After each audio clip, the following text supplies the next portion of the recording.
தாய் தமிழ் உறவுகளுக்கு வணக்கம். நிலாவுக்கு செல்கிறார் தவேகா தொண்டர்கள் அதிர்ச்சி என்ற தலைப்பில் இந்த காணொளியை காண்கிறோம். 2026 தமிழக சட்டசபை தேர்தல் முடிவடைந்து விட்டது. தமிழ்நாடு முதலமைச்சர் கொடைக்கானலுக்கு சென்று ஓய்வெடுக்கிறார். துணை முதலமைச்சர் வெளிநாட்டுக்கு சென்று ஓய்வெடுக்கிறார். எடப்பாடி பழனிசாமி சேலத்தில்தான் உள்ளார். நாம் தமிழர் கட்சி ஒருங்கிணைப்பாளர் செந்தமிழன் சீமான் தமிழ்நாட்டில்தான் உள்ளார்.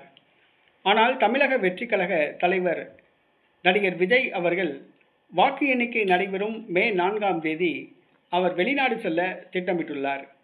மற்றவர்களெல்லாம் வாக்கு எண்ணிக்கை நடைபெறும் தேதியன்று சொந்த ஊருக்கு வர உள்ளார்கள். ஆனால் நடிகர் விஜய் வாக்கு எண்ணிக்கை நடைபெறும் மே 4ஆம் தேதி ஆஸ்திரேலியா பறக்க திட்டமிட்டுள்ளார்.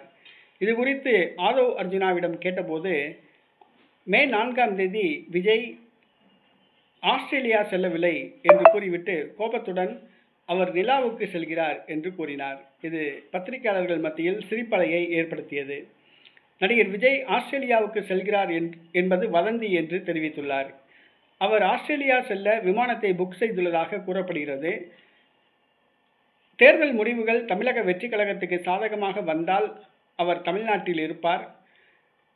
தேர்தலில் தோல்வியடைந்தால் அவர் ஆஸ்திரேலியாவுக்கு பறக்க திட்டமிட்டிருப்பதாக கூறப்படுகிறது. இந்த சூழ்நிலையில் ஆதவ் அர்ஜுனா கோபத்துடன் நடிகர் விஜய் நிலாவுக்கு செல்கிறார் என்று கூறியது சிரிப்பலைகளை ஏற்படுத்தியுள்ளது. நடிகர் விஜய் ஆஸ்திரேலியாவுக்கு பறக்க உள்ள செய்தி தவேகா தொண்டர்களுக்கு அதிர்ச்சியை கொடுத்துள்ளது.